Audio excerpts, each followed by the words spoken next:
So I had this fun thing happen where the last video I uploaded, it was a different POV because I had said, like, at the time of filming, I was still healing from broken capillaries in my face, which is what happens when you throw up too hard.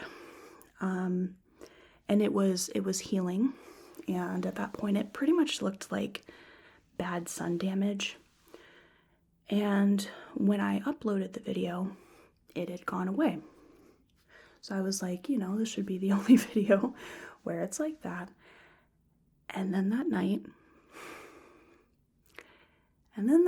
it happened again. So I burst even more capillaries in my face. So I've still got a few. At this point, they're just like brown in color, but when it happened, like, it looks like someone just took an airbrush and sprayed bright red all over your face. So I didn't know that could happen up until a couple weeks ago. That's a fun little tidbit. So hello, that's how we're starting that. So it's been a while since we've chatted in this capacity, since July of 2025, when I asked for help in identifying a rare condition that COVID caused, which not exactly caused. I did have issues with it before, since I was 18, actually, and I think I had mentioned that in the video. Like, it was something that had given me issues and were increasing by the year, but I had figured out how to manage it, and then COVID made it permanent, which that particular condition is called polyphagia.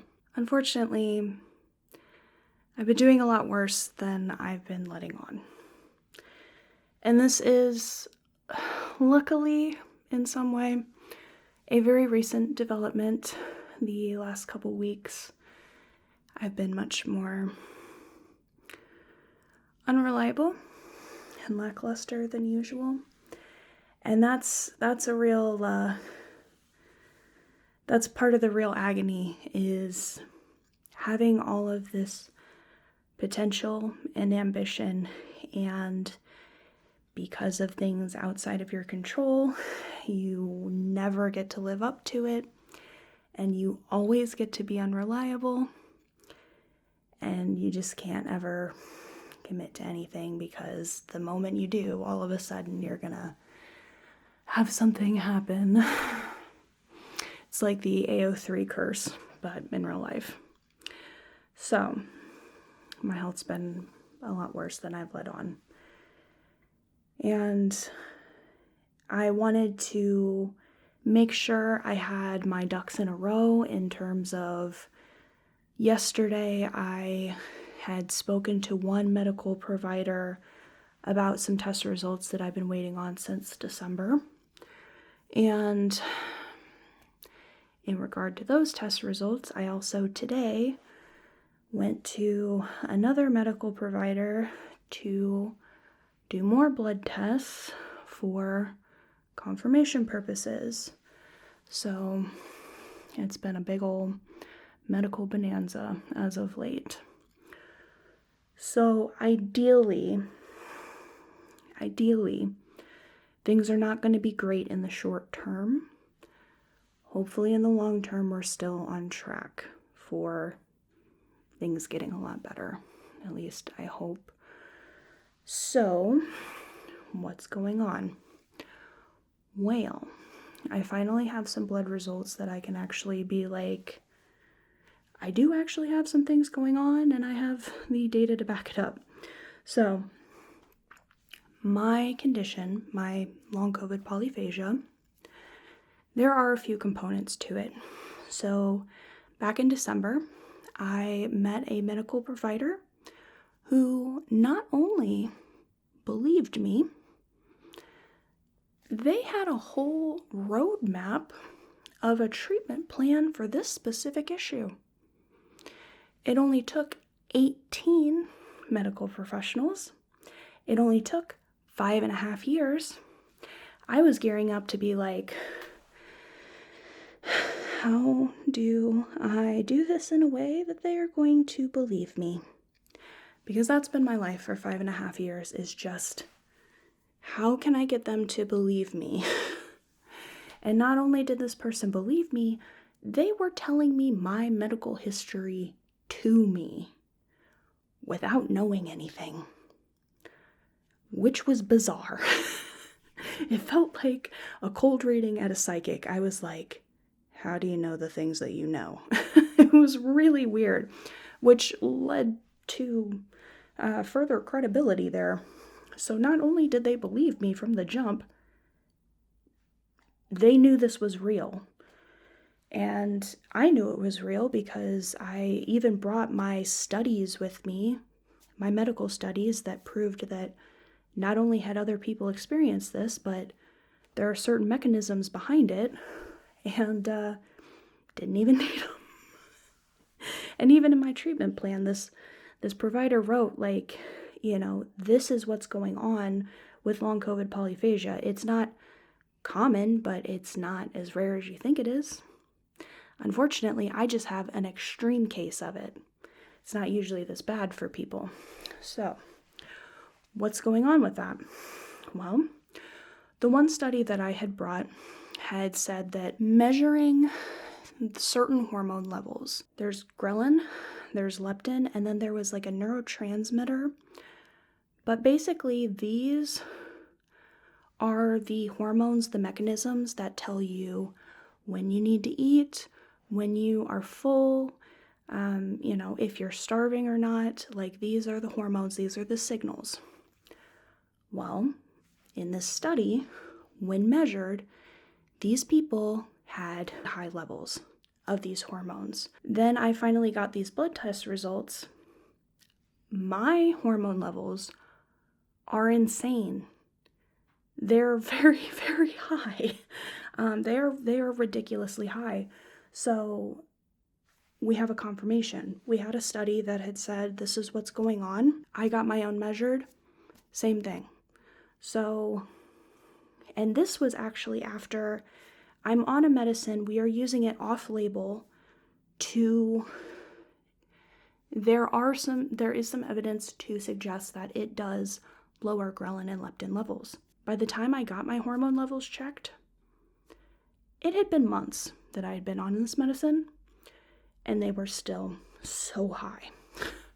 So I was like, so wait, even with me being on this, they're still that high? And the provider was like, we don't know what your levels were before, so we can't say for sure, but yeah, that might be even after they were lowered. I'm like, oh my God.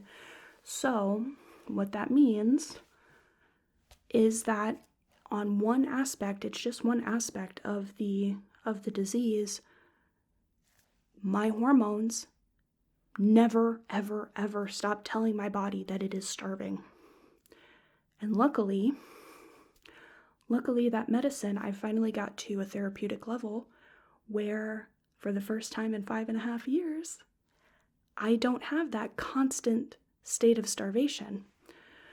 Or I didn't until I started declining again, but that actually gave us more clues. So we have that to back it up. In my particular case, this is called leptin resistance.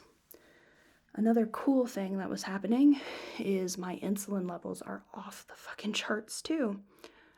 4 times the maximum upper limit were my insulin levels because I have significant insulin resistance. So that's not fun, but it was another thing that was like, okay, so this is real. Cool, great. Another aspect of what's going on, I have another study from August 2023. I think it was like CHIP. It was a hospital in Philadelphia where basically they said, we know that COVID really screws up the mitochondria of the cells, which is the part of the cell that creates energy. And they were, in the study, they were like, we've known since the very beginning that COVID really screwed this up. But now we have years of evidence that it really, really screws it up. Luckily, we already knew that. That was something we were already addressing. and that part has gotten a lot better. Great. Then there was one more mechanism, which was part of what was going on before COVID happened and made this permanent for me, where there are two options here, and we're going to be doing some testing to figure out which one it is. It's either glucose regulation, which I don't know a lot about at this because in my mind I was like, isn't that to do with insulin and like diabetes and your pancreas and whatnot? But that's what we're kind of looking at. My blood sugar had always been perfect up until recently. With the insulin resistance, my blood sugar had always been perfect, even in the middle of an episode. So it felt like that's not what we were dealing with. But I have a carbohydrate intolerance, which means I can't have any sugar. I can't have any carbs. I have not had a piece of fruit in 5.5 years. I haven't had anything resembling dessert in several years. The most carbohydrates I get in my diet are from almonds. And one serving, you get 6 carbs, 6 grams, but 4 grams are fiber, which gives you a net carb of 2 grams. That's the most carbs I have in my diet, is from almonds. No sugar, nothing. Haven't had any sugar in 5.5 years. So, I have a carbohydrate intolerance. My body will try to shut itself down if I have any sugar. Which was odd because I do actually possess the enzymes for breaking down carbohydrates. When you have lactose intolerance, you no longer possess the enzymes needed to break down lactose. That's why that happens.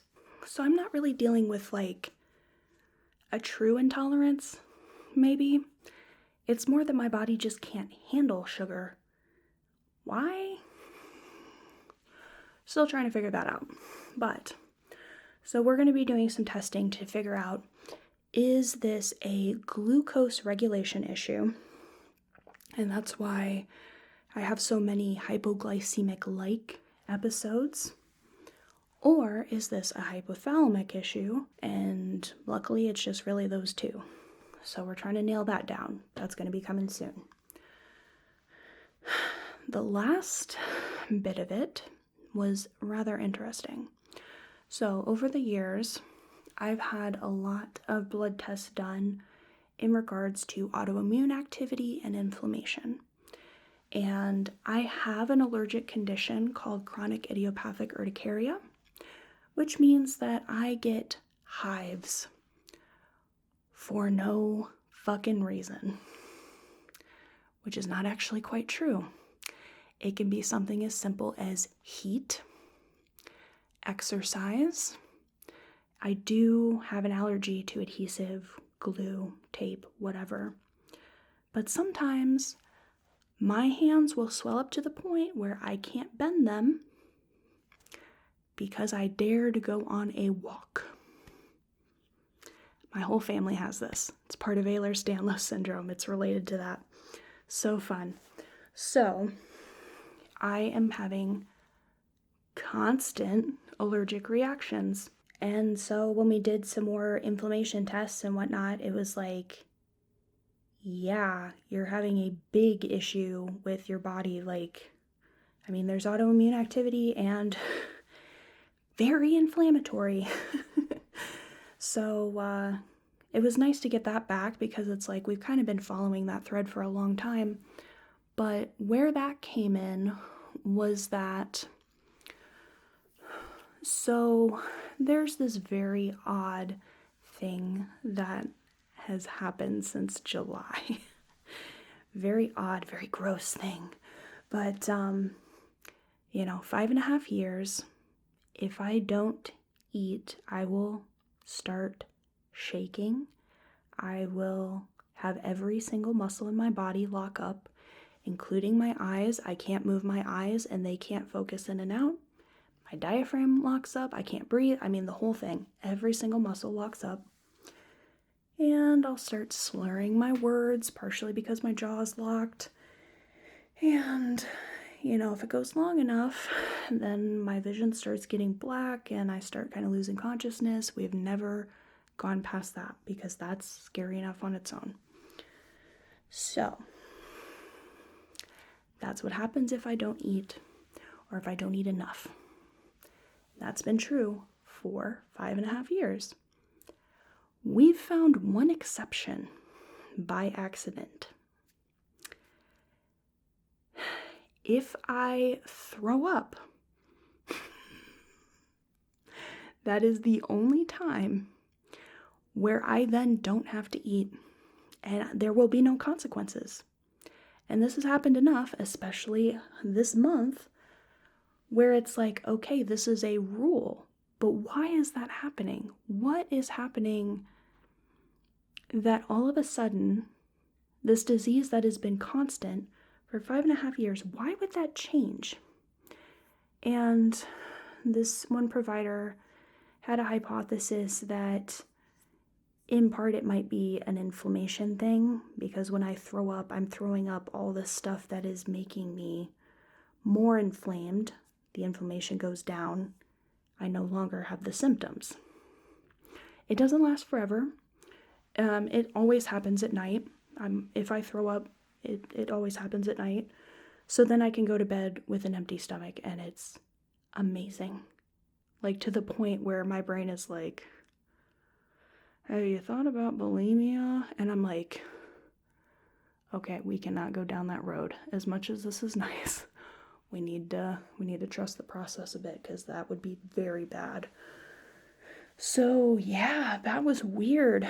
But that's been the main driver behind, like, that this is treatable, because there is a case scenario where the symptoms disappear. We just need to harness whatever is happening there and make it happen for real. So actually, later after filming this video, we kind of had a breakthrough with that also supports the inflammation seems to have a big part in my condition, which is that in reading about leptin resistance, one of the things that kept reappearing was, that nuts are a very good source of fiber and fat and whatnot, and that's a good option to have in your diet, which I have a lot of peanuts and somewhat a good amount of almonds. And like, every resource is like, do not eat peanuts. Don't do it. It is extremely inflammatory, and it is going to make you feel much worse. Well, a lot of my diet is peanuts because they're cheap, and the medical provider was like, you need to stop eating any peanuts because it's going to make you worse. I'm not doing this for the love of the game. I hate peanuts very much, but they're very cheap, and that's why. So I begrudgingly had switched out the peanuts for almonds, and it was a much, much different experience. Very much for the better, and my symptoms were very different. And I'm like, oh, okay, so apparently these peanuts were messing with me a lot more than I thought they were, because this is a very big improvement. Okay, this changes the game quite a bit. So I was told, like, a lot of the inflammatory aspects are going to persist until about 72 hours. So it's only been a day, but I was like, I couldn't even sleep. I have only gotten maybe 4 hours of sleep because I was so excited, because I'm like, oh my God, it's happening. It's happening. We're having stuff happen. Oh my God. So yeah, it seems that that is yet again being supported, so that's excellent. So there are multiple things going into this, and it's a big ball, a big tangled ball, and every time we address one thing, it gets a lot easier. It gets a lot more manageable. So we are working on it and have been working on it since September. There are, of course, complications we've had with me getting so ill. I started a medication a couple weeks ago, and it made me 9 out of 10 nausea at all times. It was making me throw up. It was making it so I couldn't sleep. So all of a sudden, everything went very downhill and I was no longer stable. And it's been that way for a couple weeks now. And we're only finally starting to get to a stability. So that's also helping lend a little bit of credibility to what we've got going on, which is if I can't eat correctly, I can't sleep correctly, and I am under extreme amount of stress, my condition gets a lot worse. Okay, interesting. So what can we do with that? That's what we're kind of working on right now and going on more testing so that we can prove this kind of stuff, which is awesome. It's really great. It's nice to be able to like actually see things improve in real time and like get these results. And it's one thing to read a study and see like, oh, in part this is a hormonal issue, and then actually replicate that and it's like, oh, my hormones are going nuts too. There's nothing I could have done about that. This was always going to be a medical issue. Cool. All right, great. We can do something about that. Nice. So, of course, that's not all. That's kind of the theme of everything going on. That's not all. So, when I was 25, I started menopause. At my age, it's called ovarian failure. My body stopped producing estrogen. And I have all these little hairs from all the hair I lost at the time. I lost 1/3 of my hair. All the breakouts and stuff, that's from the menopause. At the time, there's so much. Ugh. It's taken so long, and now unfortunately I'm losing my hair all over again. But yeah, it did, back when I was 25, my skin was horrible, and I've been on medication for cystic acne since I was 20, and it didn't touch it at all. It was so bad.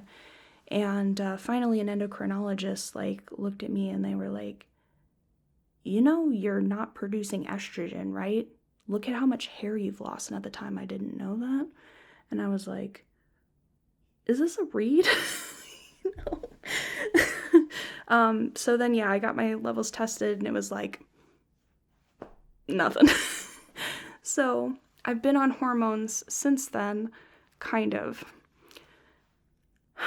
Back in August, we tested my hormones again because my mama was like, I think you're still in menopause. I think you're still experiencing that. And yeah, that's a fun bonding experience to go through menopause at the same time as your mama.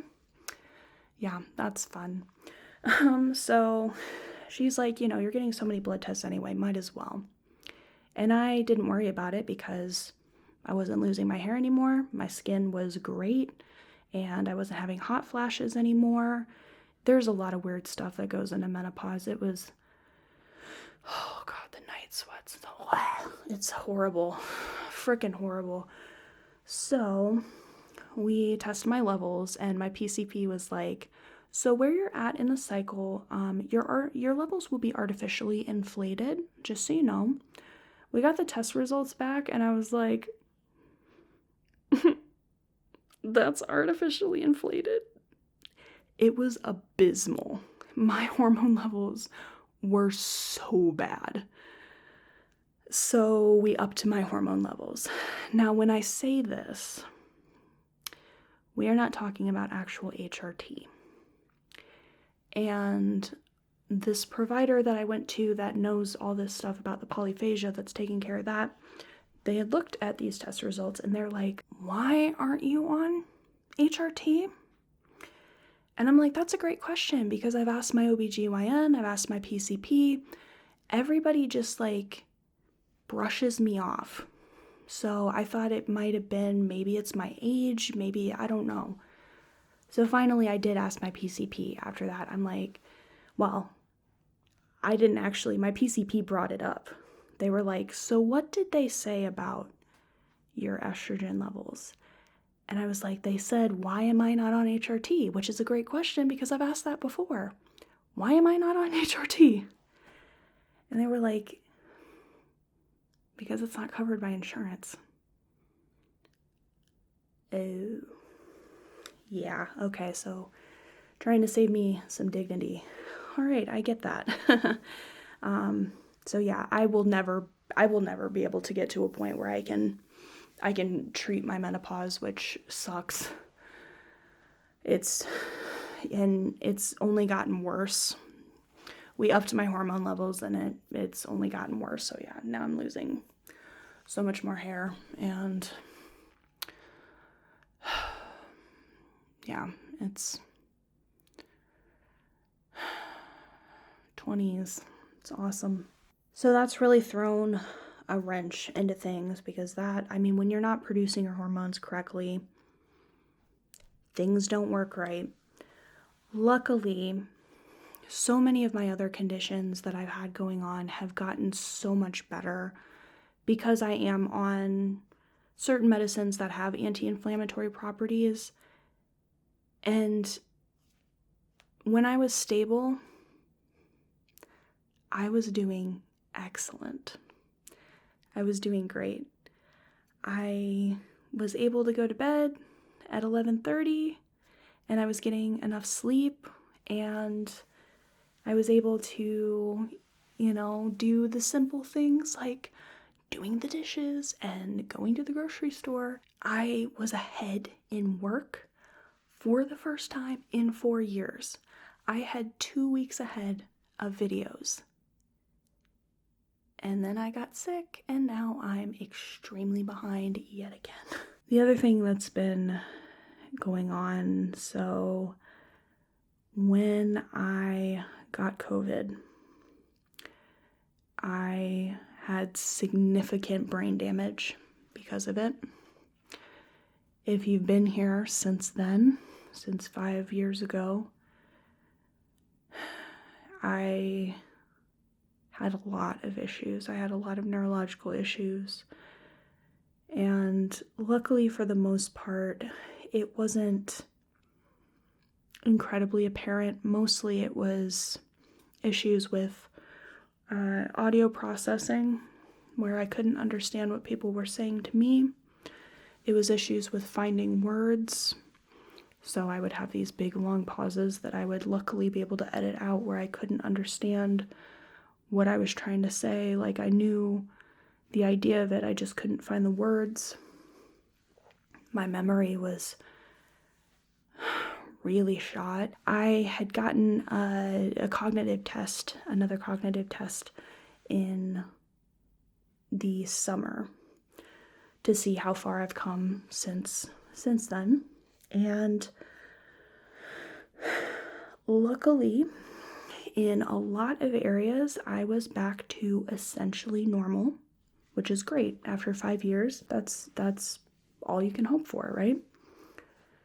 There were some areas where I still had significant deficits. So even after 5 years, that's the best we've gotten. It was the average and below average, whereas, like, when I had talked to the person administering the test, they were like, I can tell that you were somebody that probably all of your scores, if we would have done it before this happened, it would have been all above average. And yeah, so then you go from above average to, slightly above average, below average. Like, we've got some big deficits. But luckily it's in things like memory. I can definitely work with what's going on, but that's still something difficult. It's just hard, because I can remember the way that my brain worked before and how I could understand things. And yes, things are so much better, but it's hard that it will never be like that ever again. But I'm not at the point anymore where I'm listening to people and I don't understand a single word they're saying. So we've come far. The last thing, which I didn't remember to film because I hadn't been running with a script at all, so I didn't get everything. So the other aspect is I don't really tolerate medication, like at all. The medication I've been on since October that has been used off-label for the leptin resistance and the exocrine hormones in general. Yeah, I just finally started getting to the therapeutic dose like months later, and I still, I have 6 increases to go. And I was stuck at just one rate for 4 weeks because my body just completely rejects this medicine. I shouldn't be on it, but this was like the only, we had very few options and we tried every other option before we went on this one. I was on other medications. This was the last resort because I was like, I'm not going to do well on that one. And I'm not, but it's just kind of like, well, I mean, what's the better existence, I guess, if you're really sick all the time and horrible acid reflux and whatnot, but the hunger goes away, or it's pure hunger all the time, but maybe the acid reflux isn't so bad. I mean, yeah, it is what it is. I'm not sure if I mentioned this before or if this comes a little bit after, but I'm trying other medicines, and in doing so, that's what triggered this really big decline, because it made me so incredibly ill. And that just kind of seems to be like, my body is pretty much at its limit.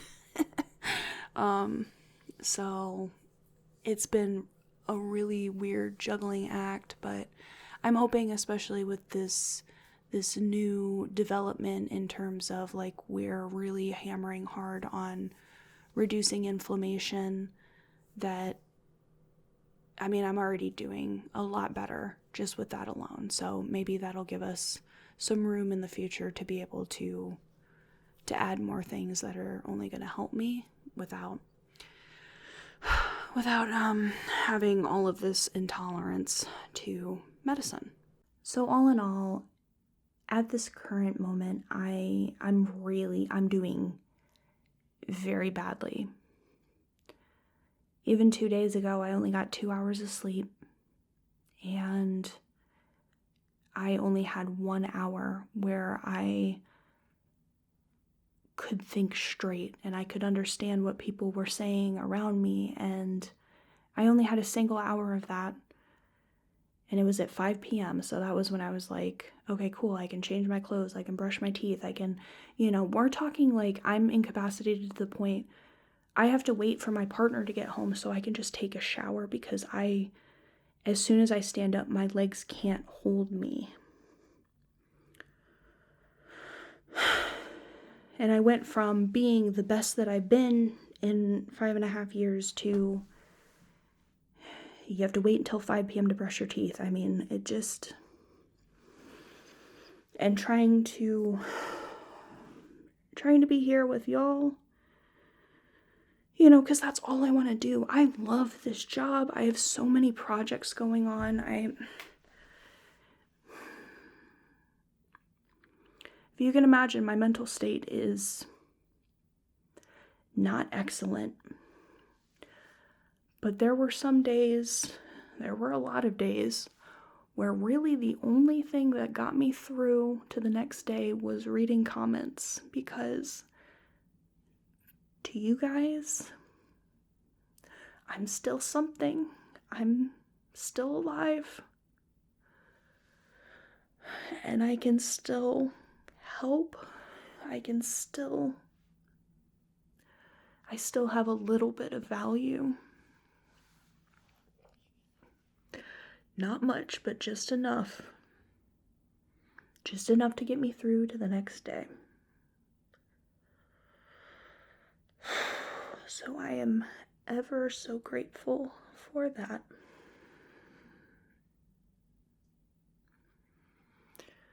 And I have to, he's never ever gonna see this, but my partner,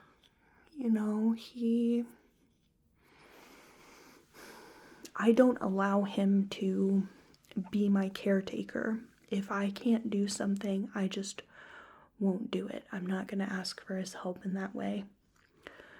But he did things like taking care of the house and going to the grocery store, and sometimes he would make me dinner.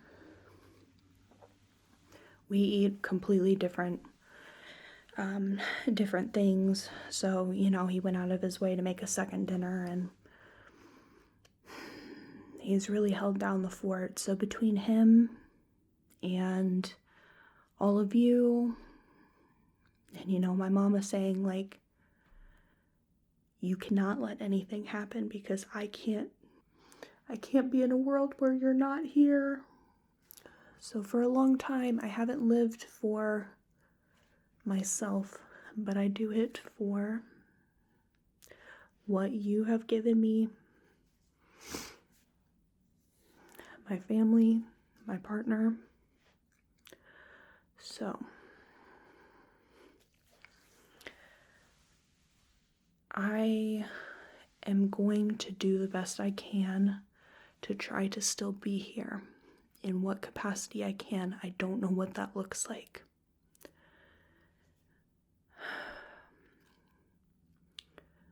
I can't take time off unless I am absolutely, completely incapacitated, because it's extremely expensive to keep me alive.